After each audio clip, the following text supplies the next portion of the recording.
रशीद किदवई, अब ये घटकों की बात, भाई मजबूरी है या ज़रूरी है, वो बीजेपी की जी हजूरी कर रहे हैं सत्ता की, ये सवाल तो हमने अलग अलग एंगल से इसकी तफ्तीश कर ली, पर ये कांग्रेस में असमंजस किस बात का है? वो बीजेपी के खिलाफ भी है, भाई खुलकर करना पड़ेगा ना, मुखालफत करनी है तो खुलकर करनी होगी। ये संभल संभल कर चलना कि थोड़ा सा हिंदू तुष्टीकरण भी कर लें, थोड़ा मुसलमान भी साथ रहेगा, ये इसी असमंजस में फंसी हुई है क्या कांग्रेस?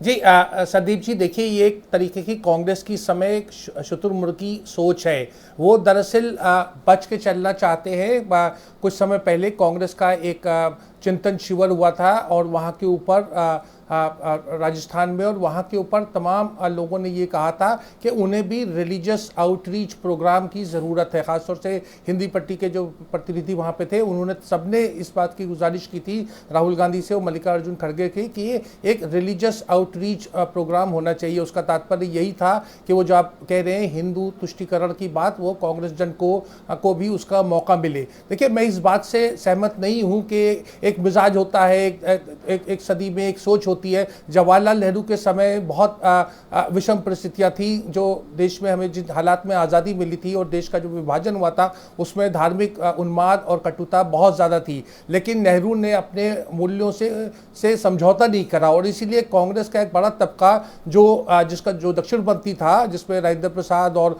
टंडन और तमाम नाम गिने जा सकते हैं, उन लोगों ने उसकी नहीं, ये बहुत अच्छी बात आपने उठाई, ये बहुत अच्छी बात उठाई रशीद भाई। कंप्रोमाइज यही तो मैं पूछना चाह रहा हूं। जगत प्रकाश नड्डा आज ताल ठोकते दिखाई दिए ना अपने 46वें स्थापना दिवस पर कि हमने वोट के लिए, सत्ता के लिए विचारधारा से कोई समझौता नहीं किया। हालांकि थोड़ी सी बात वो छिपा गई, पर यहां पर अब बीजेपी खुलकर कह रही है हम तो अपने विचार पर टिके हुए हैं, तो कांग्रेस को भी तो पलटकर कहना होगा ना, हमारा ये विचार है, ये खाका है धर्मनिरपेक्षता का, गंगा जमनी तहजीब का, ये मोहब्बत की दुकान है जो हम चलाना चाहते हैं।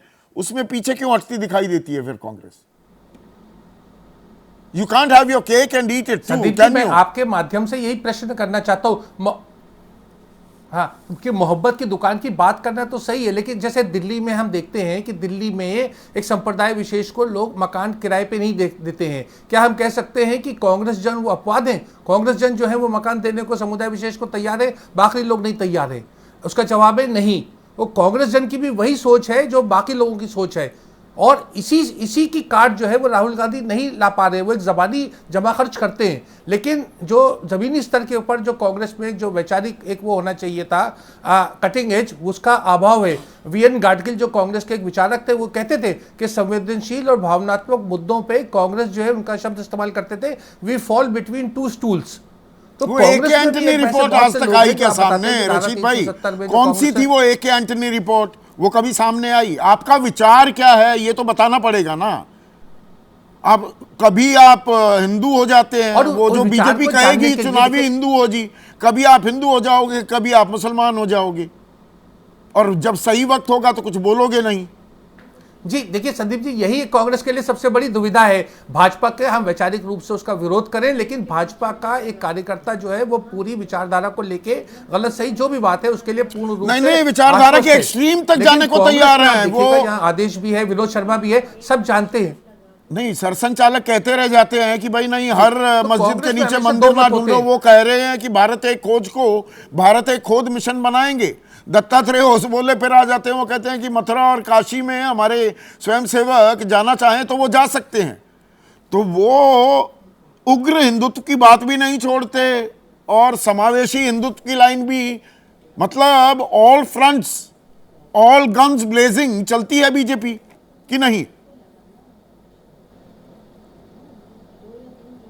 बिल्कुल, देखिए भाजपा ने अपना एक जो संकोच का जो भाव था, जिसका आपने जिक्र किया अटल बिहारी वाजपेयी के समय में और दूसरे समय में, उससे संकोच का भाव बिल्कुल ख़त्म कर दिया। और ये आप इसको नरेंद्र मोदी की बड़ी उपलब्धि भी मान सकते हैं कि जो बात करते हैं और योगी आदित्यनाथ बड़े खुल के कर रहे हैं। तो जब बीजेपी संकोच नहीं कर रही, कांग्रेस किस संकोच में है? कांग्रेस क्यों संकोच कर रही है? क्योंकि वो वैचारिक रूप से वो आश्वस्त नहीं है। उनको उनका कार्डर जो है 370 पे भी बटा हुआ है, राम मंदिर के मामले में भी बटा हुआ था, वक्फ बिल के ऊपर भी बटा हुआ है, और इस बात को हमें तस्लीम करना चाहिए।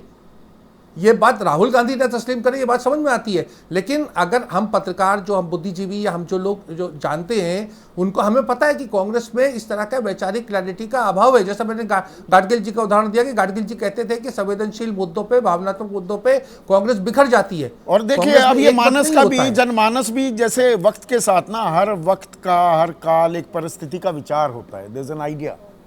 तो यहाँ पर जो सुनील है हमारे दर्शक, ये पीछे लाइए यहाँ सवाल, मुस्लिम तुष्टीकरण की राजनीति सही तो हिंदू तुष्टीकरण गलत कैसे? ये वक्त आ गया है, हम राजनीति के उस संस्करण पर, उस पथ पर चल रहे हैं क्या राकेश? नहीं, मुझे लगता है कि अपन हिंदू तुष्टीकरण की बात करते हैं तो सबसे पहले हमें ये देखना चाहिए, ये सभी लोगों ने कहा कि भारतीय जनता पार्टी अपने राष्ट्रवाद के मुद्दे से डिगी नहीं है। तमाम विषम परिस्थितियां आई लेकिन वो राष्ट्रवाद के मुद्दे को लेकर चली। अब जब राष्ट्रवाद के सूत्र को हम देखते हैं तो हिंदू तुष्टीकरण भी आता है उसमें, हिंदुत्व भी आता है उसमें, भारतीय संस्कृति भी उसमें आ जाती है। तो भारतीय मोदित्व भी कह सकते हैं। हाँ, फिर बार बार जो ये प्रश्न आता है कि आखिर भारतीय जनता पार्टी के पीछे तमाम क्षेत्रीय दल और भारतीय जनता पार्टी के कार्यकर्ता लामबंद होके क्यों खड़े हैं। और ये मीना सिन्हा का सवाल है, बड़ा दिलचस्प है, जो आपने बात कही, दानापुर वासी हैं बिहार की। वो कह रहे हैं क्या किसान, युवा, बेरोजगार और गरीब हिंदू नहीं है, फिर इनका तुष्टीकरण क्यों नहीं? ये हिंदू तुष्टीकरण के नाम पर असल मुद्दों पर पर्दा डाला जा रहा है क्या? और कांग्रेस इस खेल में फंसी हुई है, फंसा दिया है बीजेपी ने उसे। मैं इसके लिए एक छोटा सा उदाहरण दे सकता हूँ। 2009 में मैं गया था उत्तर प्रदेश का लोकसभा चुनाव कवर करने, और उसी समय पर वरुण गांधी जी ने एक बयान दिया था। मैं आपके पीलीभीत के पास एक जगह पे, वहाँ से करीब 10-15 किलोमीटर दूर एक सभा थी, उस सभा में मैं गया, खेत पे सभा थी, वहाँ कम से कम 7,000 लोग थे, और उन 7,000 लोगों में बिना मतलब पूरा वस्त्र पहने हुए एक महिला अपने 1.5 साल के बच्चे को गोद में लेके दोपहर में सभा में शामिल होने आई थी। मैं उससे पूछा कि यार तुम इस गर्मी से बच्चे को लेके क्यों आई हो? तो उसने कहा कि ये व्यक्ति हमारे सम्मान के लिए जेल गया है। तो ये हिंदू तुष्टीकरण के जो किसान मजदूर सबकी बात हो रही है, तो जब सम्मान का सवाल आप जोड़ देते हैं तो वहाँ अमीरी गरीबी सब खत्म हो जाती है, वहाँ किसान खत्म हो जाता है, वहाँ बेरोजगारी खत्म हो जाती है, वहाँ फिर आप जो दिखाना चाह रहे हैं जनता वही देखना चाहती है और उसी पे फोकस कर देती है। तो मतलब नैरेटिव गढ़ने की बात है। राष्ट्रवाद की आपने कहा कि राष्ट्रवाद का मुद्दा पीछे नहीं छोड़ते हैं, गलवान हो जाता है। चीन को आंखें तरेरने की बात तो छोड़िए, ना कोई गुस्सा है ना कोई घुसेगा, वो कहकर बात खत्म कर दी जाती है। गुस्सा तो हुआ है। वो राष्ट्रवाद भी कैसे पेश किया जा रहा है और कौन क्या सवाल उठा रहा है उस पर भी निर्भर करता है क्या राकेश भाई?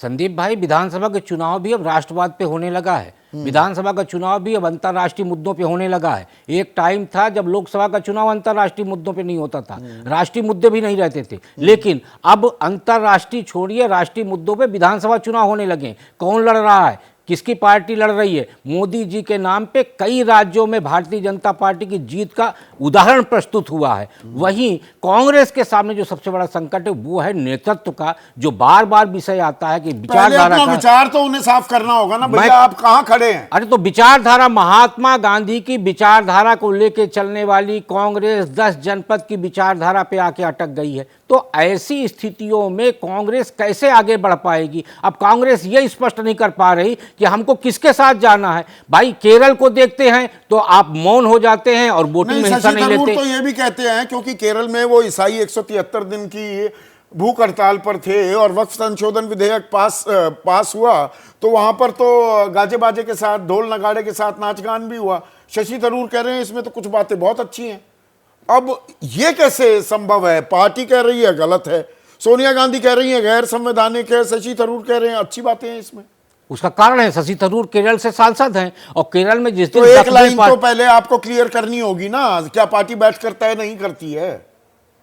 मैं वही तो बोल रहा हूं कि जब आपके कांग्रेस की पुरानी विचारधारा जब स्पीड ब्रेकर पे रुक गई है 10 जनपद के, गांधी विचारधारा से चल के जो नए गांधी विचारधारा पे अटकी हुई है, ऐसे में सामंजस्य कैसे बनेगा? राहुल कुछ और कहते हैं, प्रियंका कुछ और कहती है, सोनिया कुछ और कहती है। तो कांग्रेस के अंदर जो राशिद जी बोले बिल्कुल सही, एक भ्रम की स्थितियां हैं, किस रास्ते पे हम चलें। तो कांग्रेस का कार्यकर्ता, नेता सब भ्रमित है। हमारे दर्शक मोहाली वासी वो कह रहे हैं बीजेपी कोई भी आइडियोलॉजी में विश्वास नहीं करती, एक ही विचारधारा है कि हर साल में सत्ता हासिल करनी है। जो अब जगत प्रकाश नड्डा कर रहे हैं, हम विचारधारा पर कभी समझौता नहीं करते, वो तो किया, सालों साल किया।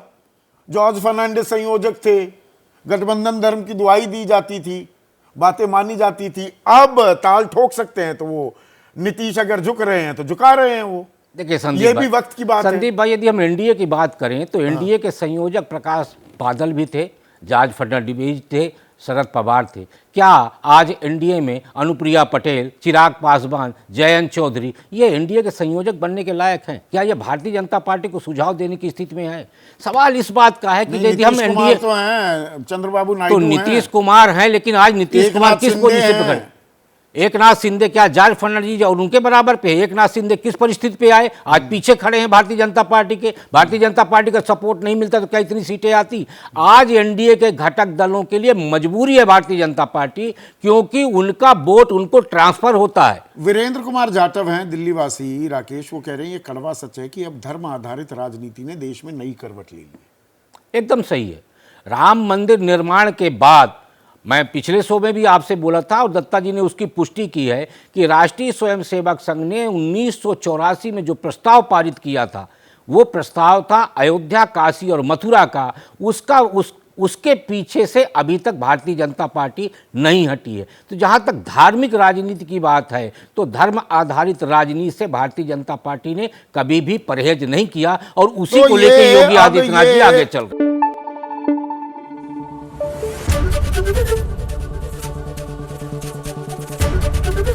एबीपी न्यूज आपको रखे आगे।